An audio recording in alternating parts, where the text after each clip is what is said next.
Hi guys, welcome to Dead in the Don. Today we are joined by Brentford fan Jay. Hello.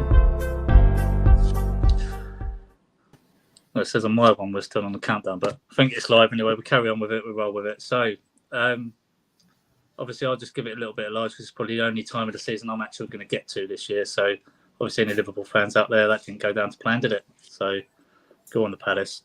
So, Jay, obviously thanks for coming on, mate. We're going to discuss the Man United situation. So obviously you're a Brentford fan. You was at the game, I presume. Yeah. Behind the goal, loving life. Yeah. So obviously we all fancied you'd have a bit of a result on the panel last week, but I don't think anyone was going to predict a 4-0 and to bully them the way you did. So obviously just your thoughts on the game and like how impressed you were, anything that stood out that maybe we didn't see on the cameras at home. Yeah, to be honest, I don't know if I can add to a 4-0, do you know what I mean, at home to United. Obviously, they're going through their struggles. But I think at the end of the day, it's still United, do you know what I mean? I think the players still have that quality. So I think I wasn't as confident as everyone else that we'd get a result. I just thought, like every game, I'm always confident because I trust Frank. And if you're a Brentford fan, you just got to trust the guy because he makes some weird calls and then they always end up paying off. So yeah, there's nothing that you haven't seen from the game. I think second half, Ten Hag was like, "Oh, we improved much better." But I think you're still away at Brentford, and to say that we improved and it was a 0-0 half, I think that's a bit. I think they should have got at least one goal back, to be honest. And I think they were pretty fucking average in the second half as well. I think I said in the other preview, I think it'd be interesting, because they don't have a tough centre defensive midfielder like Norgard, so he kind of just bossed that bit there, and then same with Tony up top. I knew he was going to have Martinez in his pocket. So yeah, it was hilarious, man. I'm not even gonna lie to you. Like when the third goal went in, people were just laughing around me. Like it was just, I was wetting myself. And then 4-0, but the fourth goal was a proper goal. The other three were very avoidable. Yeah, I think that was the best goal, that fourth one. Yeah. I think Tony's first ball there was crazy. Like when you saw that in real life, like fucking hell, like that was a ball. And then the way Mbuemo just had Shaw in his pocket the whole time, that's proper counter-attacking football. But it's like what you say, going back to like Ten Hag saying, "Oh, they improved in the second half." Like, how can you improve on a 4-0 half? Of course. There's nothing worse. You can't. It's not like they're going to go out and lose 8-0, are they? So it couldn't get any worse. Yeah, literally. To say, "Oh, we drew the second half 0-0," that's not an improvement. You guys were probably being a bit cautious because you didn't want to concede an early goal and let them back in it. So you were happy with the 4-0. So in fact, if that had been still 0-0, you would have gone harder at them in the second half. I think you just took your foot off the gas and just controlled the game for they say they got better, but they were allowed to be better, in my opinion, anyway. Yeah, definitely. And I don't think they got better in terms of. I think Ronaldo had a very good header opportunity and Eriksen, but apart from that, they didn't have much else to even score 4 goals, let alone pull 1 or 2 back. So yeah, I'd be more concerned that you changed the system and it still didn't really do much better. And like you say, Frank definitely said to them, look, weather the storm, sit in a low block like we do, defend tight, and we'll kind of see how the game goes from there. So obviously, like comparing it to last season, obviously you had a good win at Stamford Bridge as well, 4-1. Do you think this was a completely different game? Because obviously, I didn't watch the whole of that first game, the Chelsea one. So I would have put that down to Chelsea would probably had the upper hand in that game. And then you just blew them away for 25 minutes that they couldn't deal with. So it was just like a turn of pace in the game that fucked them. Didn't take the chance. Where this game, it was just the whole 90 minutes. It just seemed like you just battered them from first whistle to the end. Yeah, we were just better to a man, I think, on the day. Are we overall better than Man United? No, we're not. I think if you looked at the squads on paper and you're playing FIFA, there's not many Brentford players that you're going to swap out there. But it ain't FIFA, so and you've got to play that, and you've got to be a better manager than that. And I think Ten Hag has probably underestimated the league a little bit in that sense. That he was like, I can just bring my philosophy here. Nah, mate, you got to think like Potter and Frank are good tacticians, so they're going to know how you're going to play. And if you ain't got the strongest goalkeeper with his feet, then he's not going to be suiting your system, and it's kind of flogging a dead horse in a way. Because he said after the game, my system went in the bin. Well, did it? Because they haven't played out from the back like that before, have they? Yeah, and it's like what he said about his football philosophy. It's almost like he's just assumed he can come in here and those players would just play his way, and all of a sudden there'd be good players. It's the attitude more than anything. So one stat at the end of the game was, I think you did about 15, 16 kilometres more as a team. I think it was like 92, 108 or whatever. So obviously Ronaldo's probably only accounted for about 3 of those kilometres. If you've got a team that don't even want to run, how can you have a team that's going to work hard and press and, like you say, to a man, be better? Yeah, for sure. Yeah. There's no, you get nailed on the head there. There's not a lot I can say. So obviously looking forward for this. So have United reached rock bottom? Can you remember them being in a worse sort of state of affairs in this? I know they've been bang average for the last few years, but is this as bad as it gets? Yeah, I think it is. The Liverpool game is going to be interesting because obviously Liverpool went a man down and then weren't great against Fulham, but have they been as bad as United have? Like, I don't know. I mean, you can compare Brentford and Brighton against Fulham and Palace and kind of say it probably averages out. They're probably about the same standard between the two teams. Do you know what I mean? Like Palace, Brentford and Brighton is arguable between ours. It's probably Palace, Brighton, then Brentford, or you can argue the toss between those three. What order's better? So yeah, they both had tough runs, but it's a big ask for United, I think, because I think Liverpool was sound defensively. Obviously, they conceded goals, but yeah, it's gonna take a lot. Like if they lose again, then it is Liverpool, but that's a third loss on the bounce. Like I can't see them winning. For real, I can't see them winning. But football's football, isn't it? Like we were talking about that, like Spurs and Chelsea. Everyone assuming Spurs are gonna. I thought it was off all week. Everyone assuming Spurs are going to do Chelsea at Stamford Bridge. Like I couldn't see it, and I think they were lucky to get a draw. So yeah. So are United at rock bottom? Yeah, 100%. Because they ain't signed no fucker either. Yeah, and obviously we'll move on to that a bit later. But I've got a comment to bring up here. This one's for you, Joe. So Chris McMahon. So do you believe if De Gea didn't make that mistake, he would have still won? Or do you think it would have been a bit of a different game? I don't know. Probably. But it's what ifs, isn't it?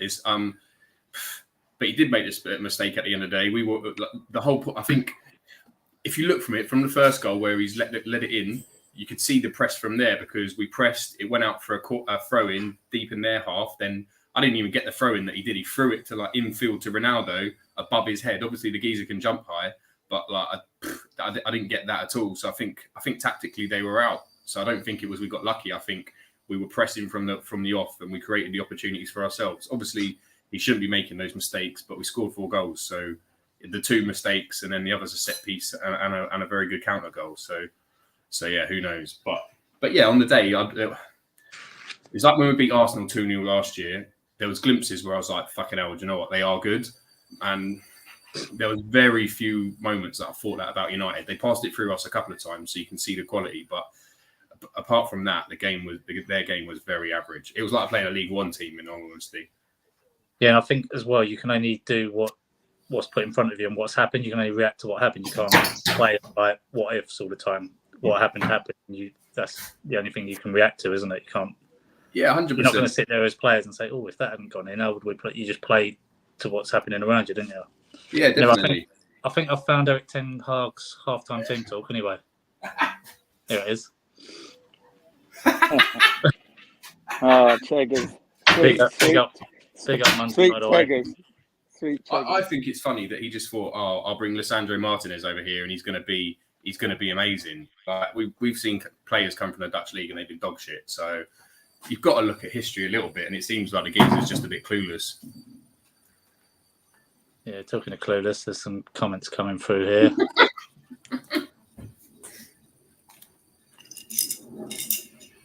Mark Hill thinks Fergie's still lingering around too much. Needs to go for him to move on. Do you agree with that? Yeah, definitely. Because he's in the board, isn't he? Because boards sanction transfers, don't they? So everyone's like, oh, the owners haven't done this, that, and the other. The board sanctions it. It's not the owners. They just tick the box to say yes, take the money or whatever. Yeah, exactly. Or well, in Man United's terms, it's go into the credit card, isn't it? Oh, what is this guy doing? He's ruining the stream, isn't he? Look. I know. I knew it was a comedy show we were doing, but it's taking the biscuit now, isn't he?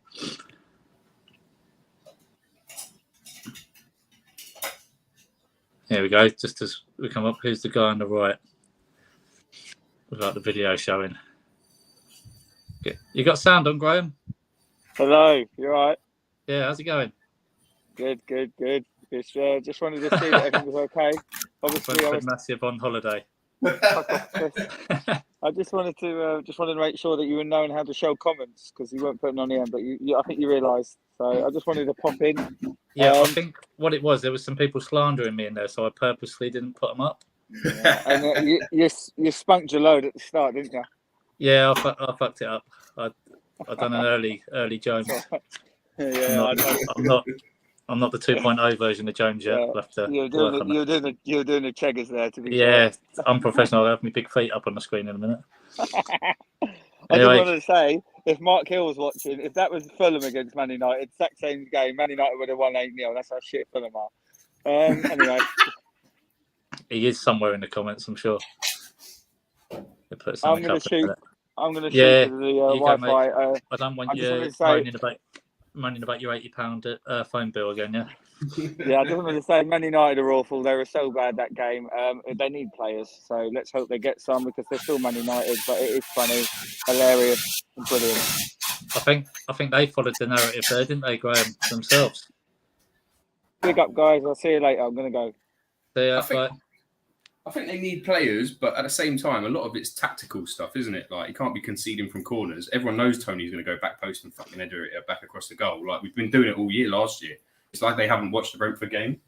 Yeah, that Ben Mee goal, it just so many things happened that they could have put a stop to it, and they didn't. So it's sort of like, how many chances did they want to cut the danger out? And they just all set their ball watching. So where are we now? So obviously, Mr. Ronaldo, Mr. Paddy, what do we think has to happen here? Because my personal opinion is, I think for all parties, he just needs to go because I think it's clearly they're not getting on. It's not working out. Obviously, he did score. They said if he hadn't scored all his goals last year, they'd have finished 14th. Obviously, the games could have been a bit different if someone else was on the pitch in his place. They would have had another striker. So it's only like it's just a stat, isn't it? You can't say like other things could have happened. But I think like for him, he can't be part of a project. He can't be part of a rebuild. He's 37, 38 years old now. He needs to go somewhere where he can afford to be a luxury. So a team that can, like if you're playing in the MLS or even like PSG or somewhere where you've got players that can put in the work for you, you need to be the extra man. Yeah, I think I thought Bayern was a perfect move, but they don't want him. So I think that's a bit because they love an older striker. Do you know what I mean? I think it's good for both revenue and also good for Ronaldo. Goes to a different league. We know the Bundesliga is good, but we know there's some dog shit teams in there. So he still gets to do that. But yeah, he's not part of a rebuild. He's got to be good with good players around him. And I think signing that Rabiot from Juventus is kind of a bit of a blowout cheek moment. Like, get me out of here, isn't it? Yeah, it's almost like they're just clutching at straws now. I said in the last transfer, they're going to get desperate and they're going to make like something. They're going to overpay the closer it gets to deadline day, especially with the performances. It's like the Arnautovic thing was a bit of an embarrassment as well, wasn't it? Like being linked with players that obviously they were good in their prime, but they're not. It's like who was it? Igalo they had a couple of seasons ago. They got an old Cavani. They didn't get prime Cavani. It's like they haven't sorted that striker situation out at all. They've not addressed it. Yeah, but like I don't get it. How we've been saying the whole time. Like, it's good when teams buy early because you've had your full pre-season and you're not spending extra at the end of the transfer window hoping, like, desperate to get players. It's like, how can these managers not see that? Because we've been fucking banging on about it for weeks. Do you know what I mean? Like, Spurs look better. I looked at their squad and I was a bit like, I think most of Chelsea players get in that Spurs squad. But yeah, they've done their work early. They've had a full pre-season. They can't really argue now. Like Conte, for example, can't argue. Whereas Ten Hag can be like, well, you haven't signed me any players or this, that, and the other. So, do you think if he'd got the De Jong deal done straight away when he first landed, it would have been a different outcome because he seems to just be chasing that one transfer and he's not really addressed anything else. If he'd got that first day of the transfer window done, he'd have then looked at other signings, whereas it's almost like he's still after his first choice and not looking elsewhere. Yeah. I think someone on Match of the Day said it. They're just kind of signing players for the sake of it. They're not going, this is our system, this is who we want to sign. They're just kind of, I don't know. So if you've gone to a toy shop and your kid's sold out and you just say, oh, what's left then? And you just take whatever else left on the shelf, isn't it? It's not going to work out in the long run. You'd be better off, like a lot of players, like you say Man City throw money about, but they've also, like Phil Foden's come through the academy. There must be a player in that Man United academy that can come in and play. I know, like Alanga's had game time, and Chong is highly rated as well, but you don't see any of them managing to come in and actually hold down a position. Yeah, for sure.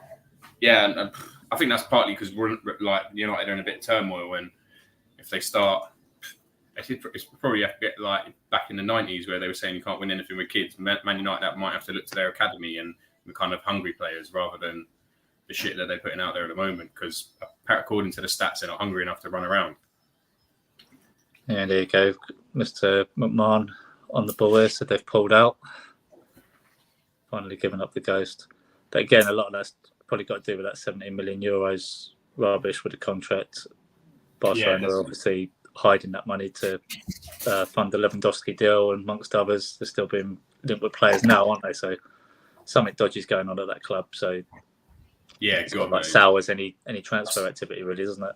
I think I saw PK said he's going to play for free for him. Thinking, fuck you know, you're giving so much to a club that couldn't give a shit about you.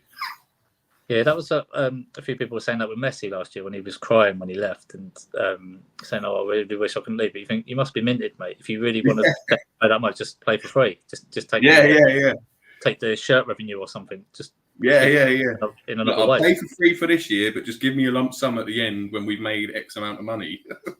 Well, it didn't work for Frankie de Jong, did it? So maybe that's the right thing. Yeah, so we're just going to jump into something quickly because Chris McMahon's put another comment on there. So what did you guys think of the Redknapp Neville argument? I was on the side of Neville, as he is a diehard United, and I feel Redknapp was overreacting, but that's my point of view. What do you guys think? I think probably below the surface there was something between them a little bit to begin with, because Redknapp seemed like that's been building up for a while. He's wanted the opportunity to tell Neville to shut the fuck up. And so, what do you reckon? That's John Terry Wayne Bridge Part 2? Or? Yeah, potentially. But yeah, I do agree with Neville. But at the same time, every United fan is just a bit like, woe me at the moment. Like, it's not this or it's not that. It's the other. It's got to blame that it's rotten from the core and blah, blah. Like Darren Fletcher's there. There's Carrick still there. There's old club legends there. What they're saying, they're not good enough. Because it sounds like they're saying that. They're saying nothing's good at United anymore. And I think they just need to get off their high horse of, yeah, you were a good club and a big club, and you're still a big club, but you ain't good at football no more. And that might have been Sir Alex papering over the cracks, or it might have just been fucking poor management, but who knows. But Neville Redknapp fight was funny. Look at me when interesting point you made about with like Carrick and Fletcher.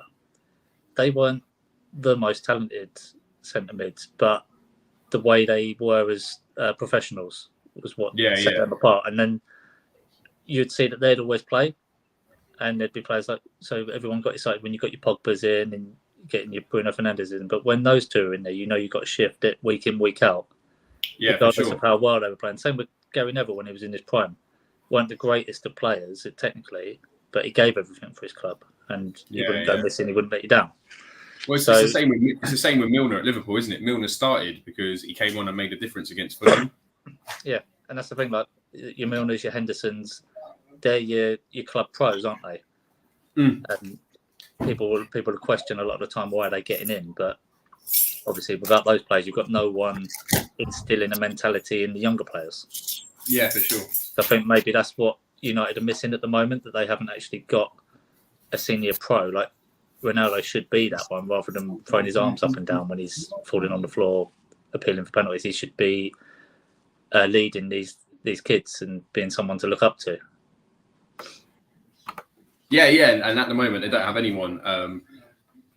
maybe apart from Ronaldo, because to be honest, although he's a bit sulky, I think he's still a model professional. I think I saw his stats on the weekend and he had like a 96% pass rate and stuff like that. And you're like, fucking hell, actually, he's a lazy little fucker in terms of work rate, but like his quality on the ball is second to none, to be honest. Yeah, I suppose with the off-field stuff as well, like how to live your life, how to your diet, your training. Blah, blah, blah. That's something he can bring in there, but obviously the attitude's a little bit. But yeah, like just rounding up the Redknapp thing. Like for me, I think Redknapp was being a bit more of the aggressor in that situation, and like Neville was looking on the floor, just thinking like, why are you doing this, and trying to use it, and then he started getting in his face. But part of me thinks some of that staged when I see all these things, because you think no one. If that was all us on a panel together now, and so two people started squaring up to each other, someone would stand in the middle of them and calm it down, wouldn't they? No one was rushing over there to diffuse it. So you sort of think maybe it's all like pre-planned, because then they put their YouTube clips out saying all heated, Neville, Redknapp, furious, and then the next minute they're all like hugging and trying to bum each other. So it's. And to be honest, and the two birds that were there as well. Sorry, I don't know their names. I don't mean it horribly. I feel like they were kind of inciting it. Every time they calmed it down, they'd ask another question to Neville, and then Redknapp would be on it as well. So, yeah, Redknapp's either had a little cheeky, look, wind Neville up, his 50k extra, or something. Do you know what I mean? Like, it's good for the views, good for everything. And you know what Sky are like. Yeah, but I think as well, when you've got like, if it was say Souness and Neville going at it, because they've probably like won a similar amount of like major silverware between them in different eras, you can sort of relate to it. Where like Redknapp wasn't like as big a player as Neville was in his prime. You know, like to look at, he was a decent player, but always injured and probably had quite an average career. He's been more famous since he retired. Where for sure, Neville's going to go down in like the Premier League Hall of Fame, basically, isn't he? So, there's probably highly thought of more in the media in terms of the football media, not the like league of their own stuff. Like what Jamie's gone more into entertainment now, hasn't he? Where Neville's still like your football man. Yeah, for sure.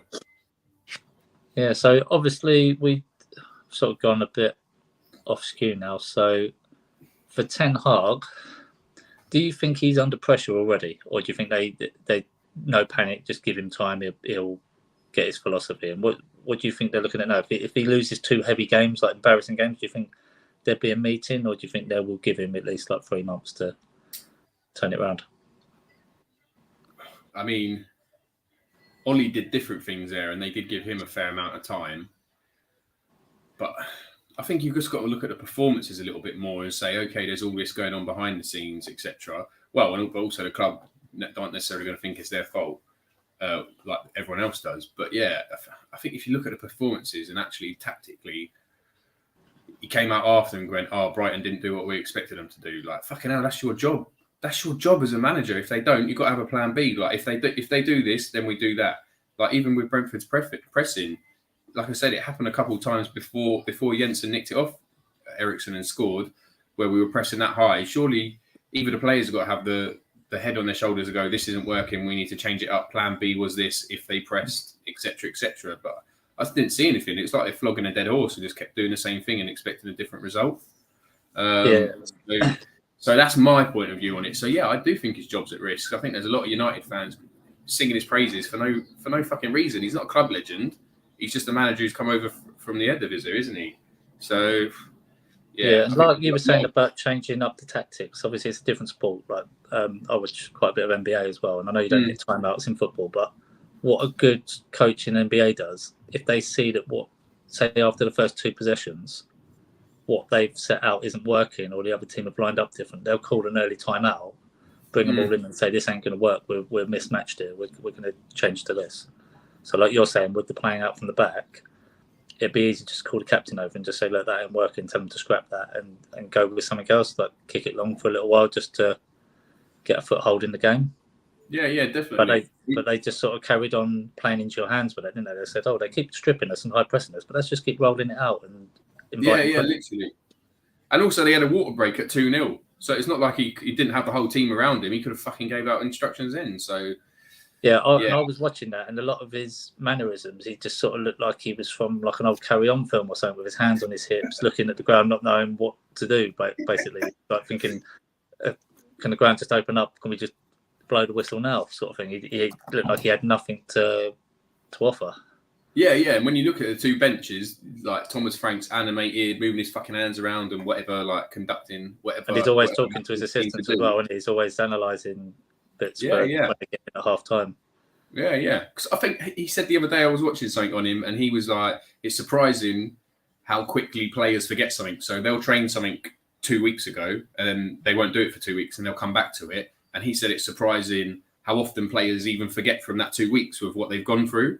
So, like, it's like Ten Hag, like, oh, they didn't listen to the plan. Well, maybe throughout the game, they need a little bit of, if it's a new plan, they need a little bit of tweaking and a little bit of, 5 yards further, 5 yards farther back is your position or something like that. Do you know what I mean? You can't tell them everything before the game and then kind of get surrounded in an atmosphere, because I'm not saying the community stadium's necessarily intimidating, but there is a bit of noise that goes around there, and it's not the quietest of grounds. So, obviously, the Theatre of Dreams, Old Trafford is fucking giant, so the players should be used to it. But do you know what I mean? You can get caught up in the moment a little bit sometimes and just need a little bit more direction. So yeah, I think he's either kind of telling them and expecting them to know it all straight away. I don't know. There's just a lot of questions around him, to be honest. I'll be honest. I don't know how United fans are feeling, but... Yeah, especially with new plans as well. Like if you've been doing something for 5 years and then you're being told to do something different, as soon as something goes wrong, it's like a boxer. If you're told to work behind a jab, not go for a slugfest, and then as soon as you get smacked in the face, everything goes out the window. You think, oh, I'm just going to resort to type and go back to what I normally do. Happens throughout his whole career.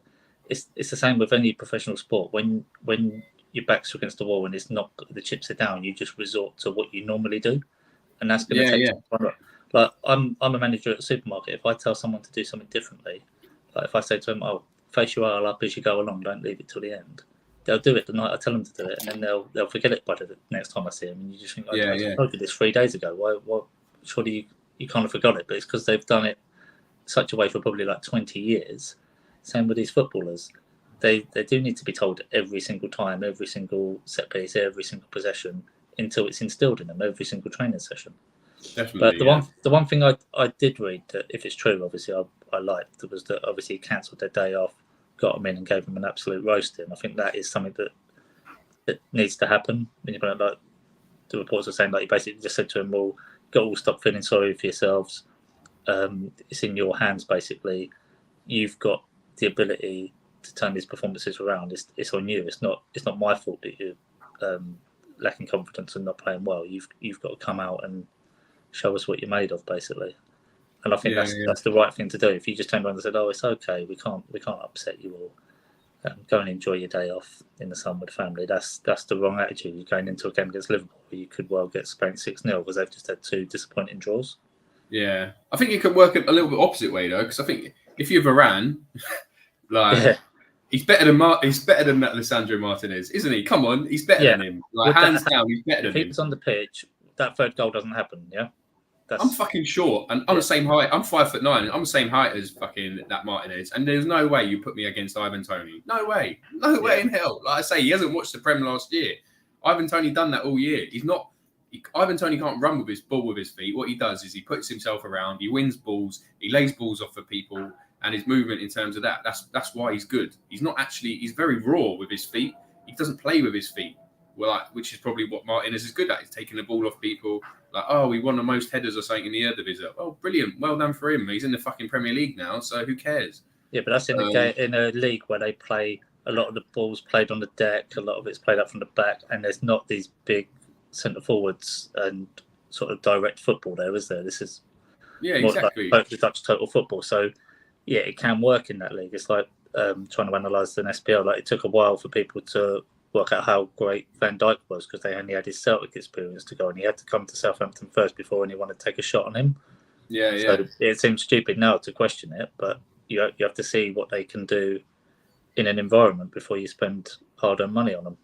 Yeah, definitely. Well, 55 million as well. Yeah. Sorry, I'm just laughing so much at this. You sort of think, like, if Lindelof or Bailly had played, would it have been any worse? No. Yeah. And then Lindelof was injured, wasn't he? Yeah, but like, just hypothetically, like, imagine you just said to Lindelof, just go and mark Ivan Toney, don't do anything else today. You counter out the opposite's main threat, but like you say, don't put your smallest player on the pitch and then say, oh yeah, go and deal with their biggest aerial threat. You'll be all right. Yeah. And it's not like you even now, like with Ben Mee and stuff, a bit more experience. You've got a lot of threats for those like first and second balls from the set pieces. So again, where they're saying about missing Ericsson, what was it? You said four assists, 1 goal.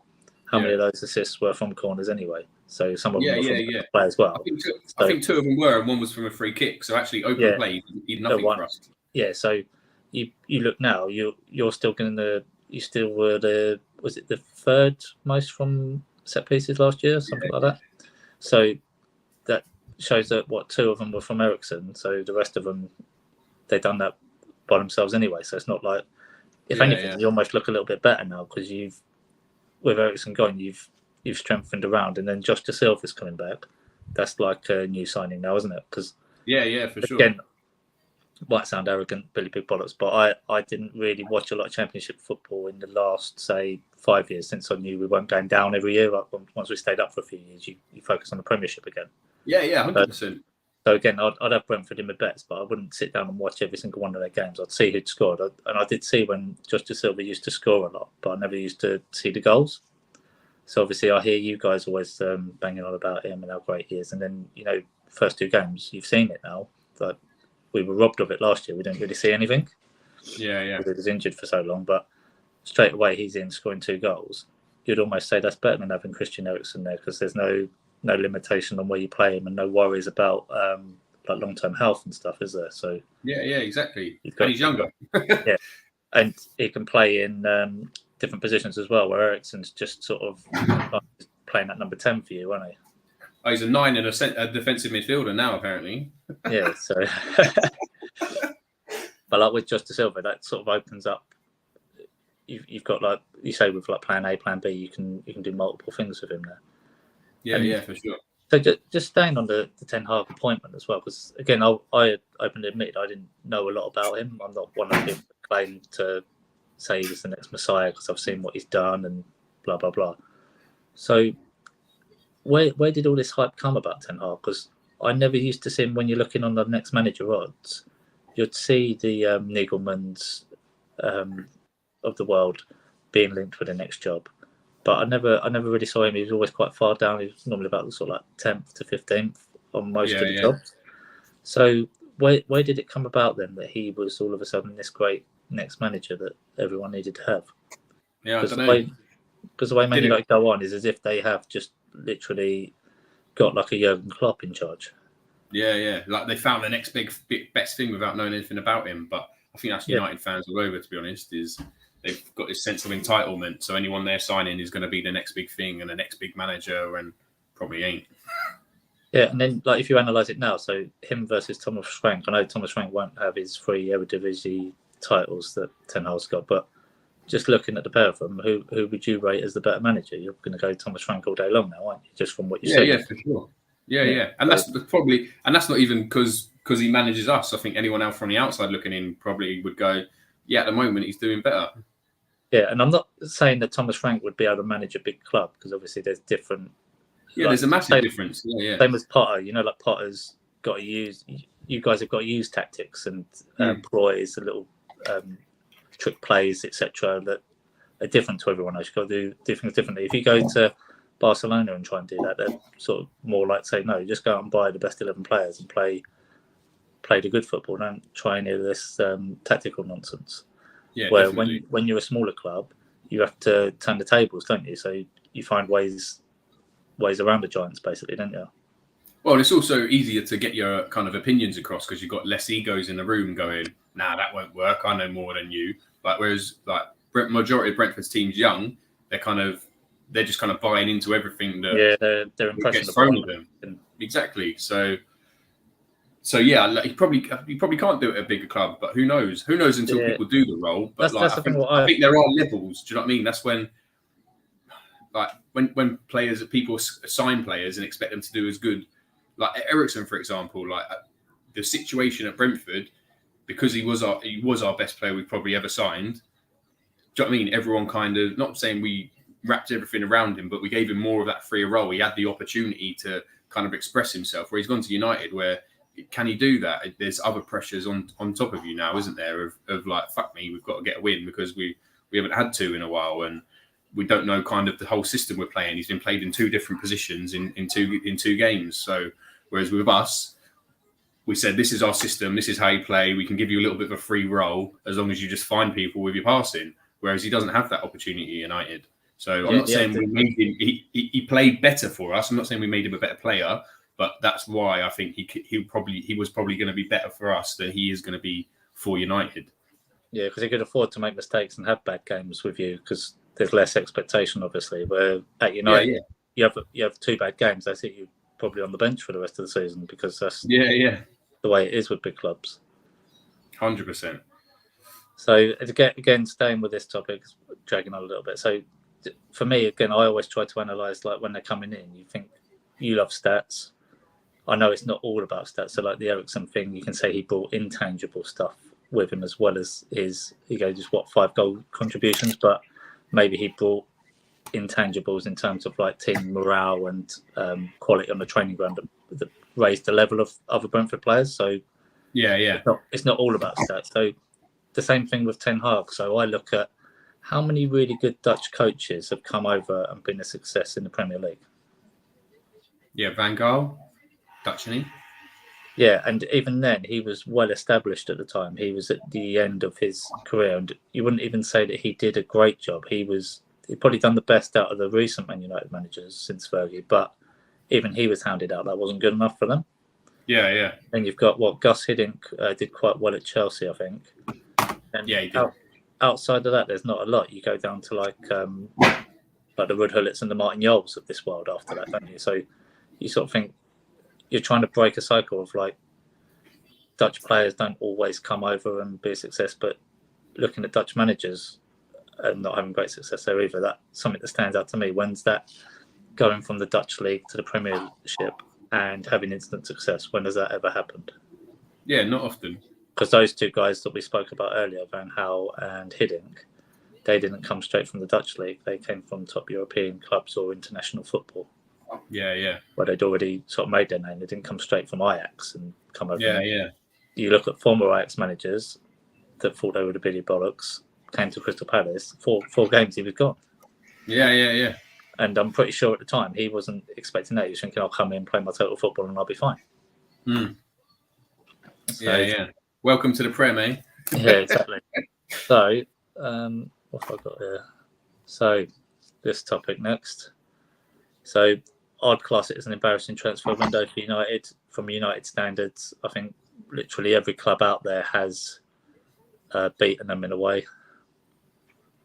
Yeah, I agree. I think probably had a better window than Bournemouth, but yeah, I think and Leicester. But yeah, apart from that, they're definitely bottom 3 in terms of transfer windows, especially for United.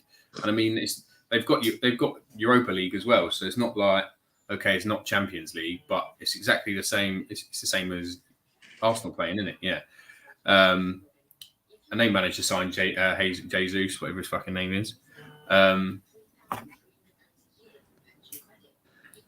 Yeah, so like what I look is there's normally a marquee signing when you're looking at United. There's normally a decent player comes through the door at least. So like when they got the Paul Pogba deal in a few years ago, there's always something big to look upon. Where now maybe if they got the De Jong deal, they could have turned around and said that was it. But I find they're just embarrassing themselves a little bit. Chasing, like I read today, they're saying that Van Gaal's put down his marker to say, "Get me Anthony." He's making a demand for Anthony, and you just think, well, this is another one of your Ajax boys. So yeah. It's another Martinez. So what's to say he's going to be able to carve people up in the Premier League? Yeah. I don't get it sometimes when top clubs don't look to the teams, Prem teams, but also teams that finish anywhere above 15th. You've got to go. There's got to be a half decent player there that we can nick on a fairly cheap amount of money, and who knows the league more than a player from Juventus or a player from Ajax. And like we said, Martinez isn't exactly. I keep banging on about him, bless him, the little fucker. But he hasn't exactly been proof that a player coming from that team is going to make it. Do you know what I mean? So if if he's seen in training that Antony was better than Martinez for their position, then maybe. But otherwise, it's probably just another hit and hope, isn't it? I mean, he could land and do really well, but Memphis Depay didn't, did he? No, exactly. Oh, there's quite a few comments there. I've missed these, so let's have a look. So Chris McMahon, don't think the players respect him enough. Personally, I don't think he's a big name manager with experience United need. Look at the embarrassment of players leaving at half time during a friendly. There you go. That says it all, I suppose, doesn't it? Yeah, I think it does. And I watched at the end, everyone banged on about Ronaldo going straight down the tunnel, but half the other team did as well. I saw Varane go to walk over. He saw United fans were calling him wankers and he went, fuck this, and walked off. He threw his hand up in the air and just walked off because he was going over there. And he thought, why am I going to go over there and be called a prick? Like, we know we've lost. And Daniel Bowden, so glad Arsenal didn't get Martinez. I was saying that to someone the other day as well because they looked like they were going to be the first ones in there. So, and I think William Saliba is better than him just from what I've seen as well. So that's probably done them a favour. And on that as well, so like Man United, I had an argument with someone online the other day. So I was saying, why can Brighton, Southampton, Brentford get these players for say 10 million? Develop them and they become like the next Basumas, the next Manes from Southampton, and they go on to big clubs. Why can't Man United buy a player like that? Why can't they find someone? Surely they must have better scouts because they're a bigger club, or is it just the arrogance that they'll just go and buy the most expensive players because they've got the money and they'll just go, yeah, we just won't scout, we're just going to buy what someone else has developed? I think it's like commercial reasons as well. You've got to look at shadows, haven't you? Like, I don't know how much revenue Paul Pogba bought for them, but compared to nowhere near what they spent on him. But for example, he's a commercial asset as well as a playing asset. So yeah, and people slagged him off last year. Obviously, he wasn't that good last year, but I think he's better than what they currently got. And to let him go on a free, well, did they or didn't they? I don't know what goes on the scenes with him. He's a bit up his own arse as well, isn't he? But yeah, I think United is a commercial prospect as well, and they don't want to sign someone who could be good, and then the fans slag them off, and then them not get that game time. And I think players often choose where they want to go as well. So if you know you're not going to get game time, you've got to kind of weigh that up as well. So my idea was William Saliba's been on loan for 2 years, and now he's come back to Arsenal and he's ready to play in the Prem. If he'd played 2 years ago, maybe he flops. Yeah. So could United not have brought? So we use Basuma as an example. Signed Basuma, loaned him out to Brighton, seen that he can play in the Prem, then take him back ready-made for the Prem. And if he's not, just sell him on and get their money back. They've got the ability to do that, but for some reason they don't seem to do it. Yeah. But well, I think people are right. I think the club's rotten in terms of they don't know what direction they want to go in, and kind of they need someone from the top leading that down, and it kind of has to be sung throughout everyone rather than people battling back and forth and etc. etc. I think there's a lot of non-football people in that board as well that doesn't help as well. Like if you had someone who's been a footballer or been a manager, you've at least got some football related, like a sporting director, for example. Yeah, you got Eddie at Arsenal. People slag him off, but he played for the club. He's played football. He knows what Arsenal Football Club's about, isn't it? Yeah. We're a bit behind here, but this was what we spoke about before. So, Chris McMahon, question for you, Jay.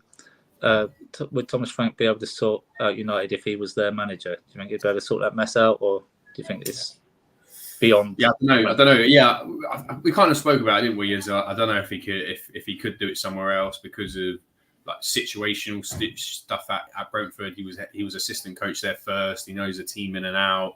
Do you know what I mean? The geezer lost like 7 of the first 10 games in charge of Brentford, and could you get away with that at United because it took a little bit, not for the team to buy him because they already knew him. It was just kind of a bad run of results. But what we have is low expectations compared to a team like United. So I think you've got to be a manager who's kind of prepared to take that.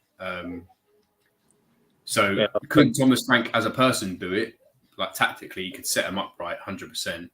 But as a long-term prospect, like I'm not sure. Yeah, there's a big difference between getting average players to play above their level and lead a team and manage a big bunch of egos that are all multi-millionaires compared to yourself. It's like Mourinho struggled to do that towards the end, and that was what he was always best at, and even he struggled with that. So it shows you what a task any manager has got in that dressing room. Yeah, and I think like Mourinho kind of has that bolshy attitude, even though I don't think did he play football? He was crap. One of the two. He was Like, a lower league in Portugal. He was like second or third tier, Yeah. but he finished early and then became. yeah, so when you got a player like Ronaldo, who was arguably one of the best players in the world, and is still a great player, and he looks at you and goes, "Well, you didn't fucking play football. Like, I'm not going to listen to you." Do you know what I mean? So yeah, like when you got Dan the other side looking at you, the players remember him as a player, don't they? So they all had posters of stand up, so they listened to him. Yeah. So there we go. United have lots of ego players. That's going to sink them. Probably right. Mark Hill's going to have nightmares now that I've mentioned Martin Jol. Linked with Vardy and Aubameyang today. So that's Man United. So what do you make of those two? Vardy or Aubameyang in? Do you think that solves anything? People talk about Vardy, still a good player, but he was injured for most of the year last year. Obviously, he can score goals, but he suits Leicester. And he's never going to move from Leicester. I saw an article the other day. Do you know, I said this about people before, Ericsson, for example. I thought he was going to stay, but I don't think Vardy will leave. In his interview, he said, they're the one that gave me the opportunity. Why would I leave them? And I think he's a man true to his word. Aubameyang, like, it's just another ego, isn't it? Obviously, the guy's a great player. Scored some goals at Barca, but we've seen him in the Prem the last year. And was it just because he had a Barney of Arteta, or could he just not fucking score as well? So I think it's very backward signings, if you know what I mean. Like, where's the young next big thing that they're signing? It doesn't happen at the moment. Yes, I was expecting someone to get in Cuckoo from RB Leipzig this year, but no one really moved with him. No, the price they probably got priced out. But yeah, like Vardy, I think he just suits fast break teams, and he's just going to stay put. And Aubameyang, it's just a headache potentially you don't want to have. Yeah. So, in terms of that, I don't think it adds to their team. But also, teams do spend more nowadays. Like the lower teams, like we've spent just about 50 million this year. So we've still got a bottom budget. Well, between us and Bournemouth, we've still got a bottom budget in the league. So, and we've spent 50 million. So players do cost more now. Yeah, exactly. I get that. And then Carl from Take Sports, Arsenal lad, so he said, "Good to see you, lads. If Ronaldo leaves United, that'll be the final nail in the United coffin." Do you think that, or do you think that'll sink them this year if he goes? Do you think that's all hope's lost? It's a big global player to leave, isn't it? And I think that's a bit like. I think it depends when he leaves as well. If he leaves on deadline day and they can't replace it, then that's a massive loss. You'd rather have him and have problems at the club that you can iron out than not have him, I suppose. Yeah.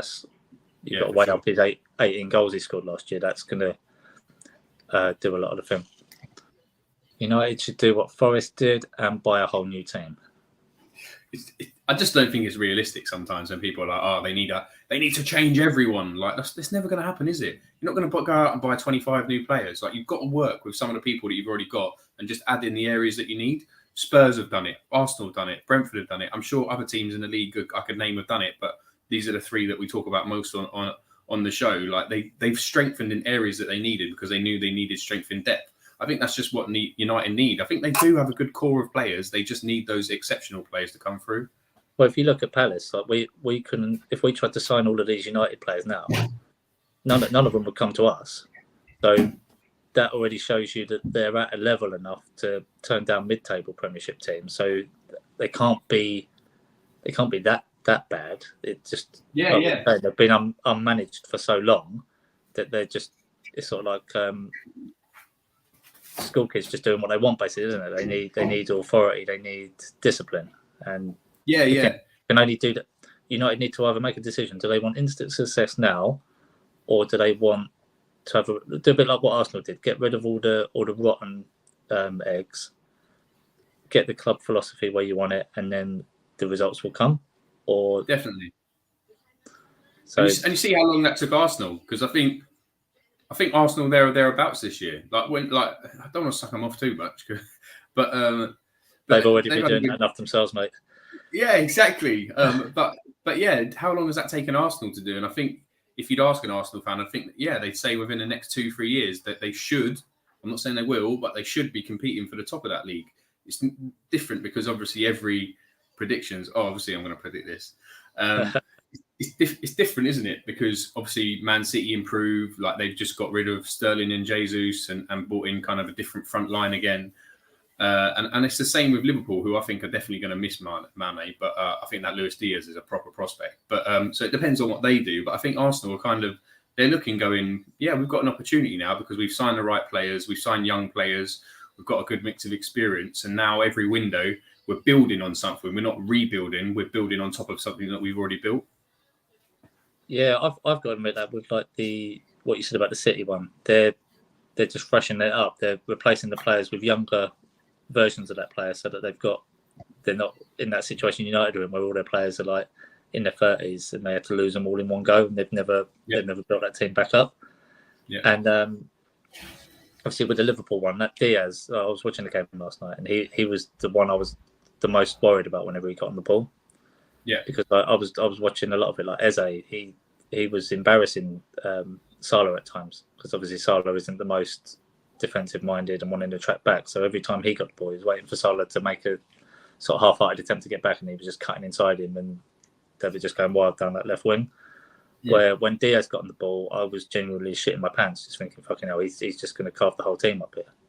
So I think it'd be interesting with Salah this year, because I think Mane was holding them together for quite a long time, and Salah was getting all the plaudits. He was taking all the penalties as well. So he was like the stats man, where Mane was sort of like the guy that delivered. If you're winning 1-0, it was a Mane goal.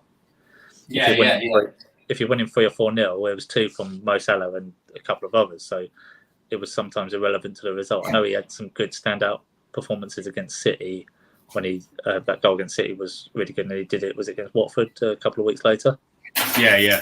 So he's obviously a great player, but I think there's a chance, obviously, Nuno did salvage his move a little bit with that red card, but my prediction was Nunes would take a few of the goals away from Salah, and then it'd be how Mo Salah reacts to not being the main man anymore and sharing it out, whether he seems a bit of a sulky character. So that's sometimes you think like Mane wanted to go, he went, that worked out because they've got Diaz in. So maybe it was the same with Salah. He's took the money now, and a lot of the time when money comes in, the contracts like happened with Pogba, the performances go, and sort of like the hunger's not there anymore. So sometimes it is better to just cut ties and go with refresh it. Yeah, definitely. So anyway, for that game, what are you going for? Yeah, I think we're going to win 100%. We always win away at Fulham. The only time they beat us is when we shit our pants in the final. And those are cup games, which I've never think we've been very good at. I think we've always been better at league games, although we got to the semi last year. I think cup games aren't necessarily our forte, because we're a consistent stats-based approach where we do the same things because they get us these results, but that doesn't always necessarily work in cup games, which is why we'll go off tangent a little bit. Why I think the Champions League, people go, oh, they won the Champions League, but do you know what I mean? I don't think that's all the be all and end all, because it's about situations. So if Real Madrid played City 9 times out of 10, City would beat them 8 times out of 10. But in the Champions League, that doesn't happen because it's a different competition. So going back to it, I think we're going to beat them 3-0. Yeah, I can't see them doing anything to us. I don't rate Mitrovic. Everyone's sucking him off after the Liverpool game. He was average, scored a pen, scored a header against Trent, who did nothing to defend it. And missed the pen this week, didn't he? Yeah, exactly. So, and we saw his attitude. He fucking kicked Matey and headbutted him, and then still ended up on the pitch. So I'm surprised they haven't gone back to him and they do retrospective action sometimes, because I think he was very aggressive. He's hacked Morgan Gibbs White out from behind for no reason and then got up in his face. Like, I think that needs retribution, but that's because I fucking hate Fulham. So, I'm talking about semis. Obviously, Mark Hill will be here, and obviously with Mr. Mitrovic, whose pocket is he going to be in? Which one is it going to be? Ben Mee? Either of them have got him in his pocket. I like Pontus Jansson. It's crazy. I think he's got better the higher up the leagues he's up. Because he looked like he was finished at Leeds, didn't he? When you took him, he looked like he wasn't going to play anymore for Leeds. Yeah. That's why he had to leave and go to you. And then he's gone up, and looks like he's gone up a level more than anything. Yeah. Well, I think the first half of the season last year, I thought, this is probably his last year with us. Second half of the season, he took the next step, and like now, he just looks. He's a proper captain. He's just a fucking amazing guy. He's not like he was at Leeds. He's very, quite aggressive character at Leeds in terms of his. I think there's more passion than necessarily. I think they're like that as a club, though, aren't they? They're quite fiery. Yeah, for sure. So where he's come to like more of a family club, maybe that suited him. Yeah. Well, and he said he had his daughter pretty much when he came to us. So, and he said that's changed it's mellowed a bit as well. So yeah, yeah. Do you know what I mean? He's in both Janssen's and Ben Mee's pockets. So one in each pocket. Yeah, 1 foot in each pocket. Yeah, definitely. There you go. Definitely. That's so Carl again. So process takes years. United are trying to fast track their way back, and it's blatantly not working. Yeah, so, agree. Basically what we said. Graham Jones sucking us off, lol. I'll take this one on. So what's basically happened now, and it's partly our fault as well for getting that result last night.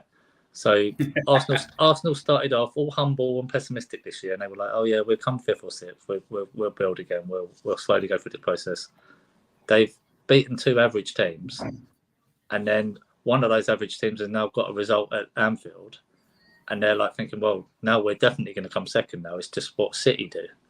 So they went from being like 5th or 6th to they're going to come second and win 3 cups, and Silva's going to score. Jesus is going to score 40 goals now. So, sort of, if we'd got spanked, it might have calmed down all the Arsenal boner brigades. But it's 2 games in. We'll see. It's the Premier. Once they Fulham are getting all excited. I'm going to be really worried once they smash Bournemouth next week. We're going to be thinking it is going to be the quad's going to be on. Quad and the golden boot. Oh God, it's Liverpool again last year, isn't it? But it's like I'll go back again. I hate fucking.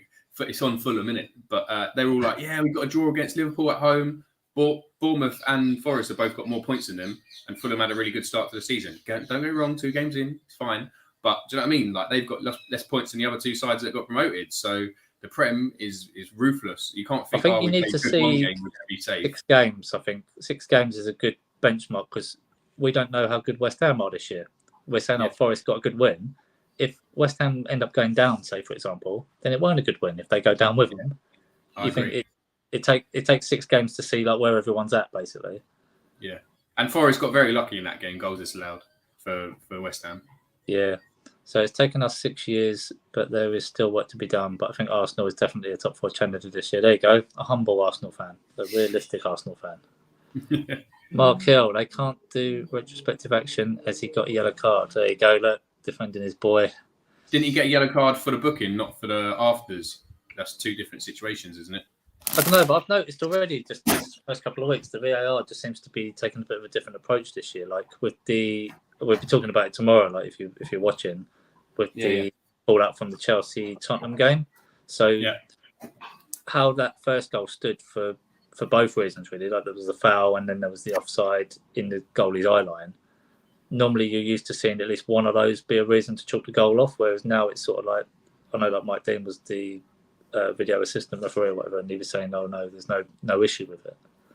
But you sort of think, I thought that was the whole idea. It was brought in to stop all this people getting away with stuff. And now it just seems like more controversial points have happened as a result of the VAR rather than what it was brought in to do, which was solve the problems. Yeah. So, and then, there you go. No, it doesn't work like that. But we move on to Bournemouth. We'll see in a week. It's just when the big clubs, me and you support smaller teams, so it's just when they just have that arrogance of like they have to beat you, and like obviously you've got better players, it's fine, but just don't be so up your own arse. Like you beat a couple of teams, now you're going to win the league. Like, well, yeah, if you play well and you're consistently good, you deserve that, but you don't deserve to win the league just because of the club that you are. That's the thing. Like I've been used to losing a good 40-45% of our games for the last 10 years. So if you lose one week, you think, well, it's not the end of the world. We'll get a draw next week. We'll lose the week after. We'll win the week after. Is sort of bigger teams. As soon as they have one loss, it's sort of like the Paddies, the things they don't want to talk about football anymore. I think you've lost one game. Yeah. Try being a Palace fan under Roy Hodgson, watching that. 19 home games a year. Having to just watch that, just put everyone in goal and try and get a point. I'd love to be Arsenal and have all these players and just lose the odd game. We lost 7 games on a bounce last year. Yeah. But I'm going to just... there you go. I expect us to get walloped by Liverpool at Anfield again. Yeah, I think sometimes there is just... With Arsenal, as much as I think they are a better team this year, I think there is always... Teams have a... like philosophy, like a weakness, and like where they got torn apart by Bayern Munich, Barcelona. I think Liverpool are the team that can get at Arsenal and sort of tear them apart. Where City, I don't think City carve teams up anymore. I think City just go out and just measure their opponent and just beat them at arm's length. Where Liverpool are the team that will go out and carve you open. I can agree with Carl on that one. I think that's like a bad match for them, if anything. But for sure. I'm just going to do one thing. We have to be very careful on this one because we might get a bit of heat on it. So just before we go, Graham Souness made some comments. So for me, obviously, I won't repeat the whole thing that he said, but I think it's been blown out of proportion a little bit because I think he was referring to it being a man's game as opposed to like a boys' game. So like you've got to be like bigger because it was a men's game of football that he was commentating on. He's saying, don't be weak, don't be a wimp. You're a man, not a boy. That's how I took those comments. He wasn't slagging off women's football at all. And like a few people have said to me, like if Karen Carney had been standing next to say like Ian Wright or someone, or Alex Scott had been standing next to Ian Wright in a women's football match and said, "This, come on, girl, come on, it's not a girls' game, it's a women's game." That's how I would have compared it to, because you're not comparing a man's game to a women's game in that. You're comparing like blokes actually going out there and standing up rather than like Man United guys just going over there and rolling over. So I think a lot of the time people make an agenda when there isn't one, and I sort of back Souness in that thing that he's actually stood his ground on it and just said he doesn't regret what he said, because what he said was how we've just summed it up there. So do you think that was right? He's not got anything to defend himself on? Yeah. I just think people look for an agenda too much, and well, we perceived it as that. Well, okay, but this is how I meant it, and then people should go, "Oh, okay, fair enough," rather than going, "Well, like getting out their pram about it." Do you know what I mean? Yeah. So, and I think Sky don't help it as well. Like when it happened, the guy stepped straight in and said, "Oh, it's a ladies' game as well, Graham." Where like maybe if he hadn't said that, no one would have even noticed what he said, and it would just carried on as just a normal football chat. Because you've played football, I've played football, we've all been around football. That's a term in a dressing room, on a pitch. I think that's nothing to disrespect another gender or another sport.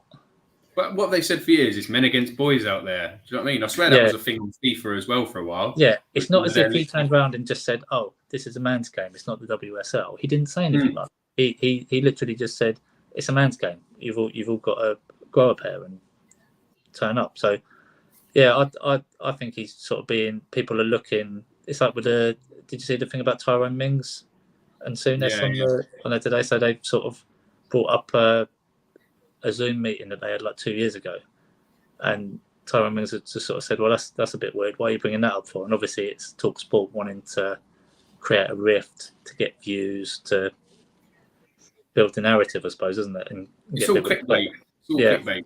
It's like Graham's top 60 athletes or whatever. It's all clickbait because he was fucking wrong about half of it. Well, it's clickbait, but I'm still answering. I'm having to answer them because we've both got like Daddy and the Don access. So I'm answering it. They're thinking it's me. I've done it, and they're like, "Oh, thanks for correcting yourself." And I was thinking, I'm not. I'm just standing up for Graham. Yeah, what have we got here? Oh, one more. So I took it as he was talking about the physicality has come back to the game. There you go. Not the gentle tackle. Yeah, there you go. What's that? Yeah, a few guys. Oh, yeah, I haven't clicked on it. Sorry, mate. So, so Daniel Biden was saying the same as us. So he's just taken it. He just said that the physicality's come back rather than actually anything there. And then Carl's agreed as well. It's taken out of context.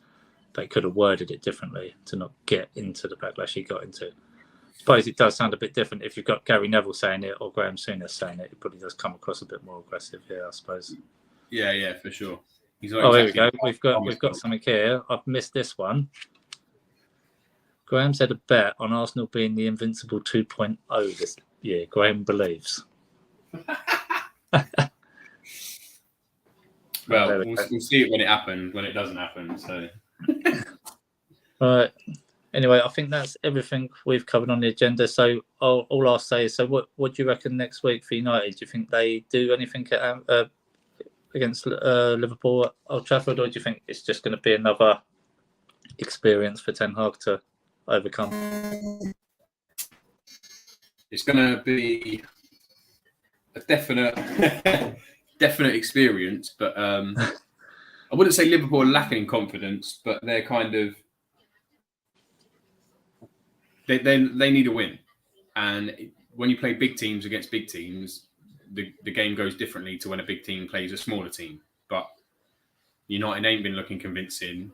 Liverpool have been scoring goals, okay, 3, but Man United have scored an own goal so far, and none of their players have scored a goal. Okay, we're 2 games in. Obviously, it's all perspective, but Man United, 1, need a goal, but also 2, need a result. They need a result.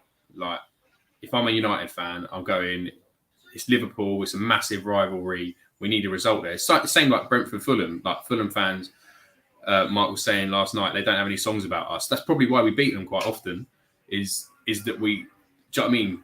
The Brentford whole everyone's like, we've got to beat them, blah blah. It's not just the fans. That's what they're doing from behind the scenes. So I think that's hopefully will rile United up a little bit, because they could have got into the Brentford game thinking we're going to win this, whereas Liverpool, they got to be like, fuck, we've got to be up for this. So yeah. Yeah, well, I think a 0-0 is probably a disaster for both there, isn't it? If that ends 0-0, you've got one team on 1 point, one team at 3 points after 3 games. That's probably the first time that would have happened to those 2 teams in the same 100%. season. 100%. So, be interesting, won't it? Yeah. So, anything else you want to bring up on the Brentford front? Nah, mate. I'm happy. I'm happy as a pig in shit. I think we've had a 10 out of 10 window. Great start. About to beat Fulham at the weekend. Can't be happier. Well, if you get that one, that couldn't be a better week, could it? Beating United and Fulham in the same week. Could have. And a fly Saturday, so happy days. I'm going on holiday. Doing a Graham.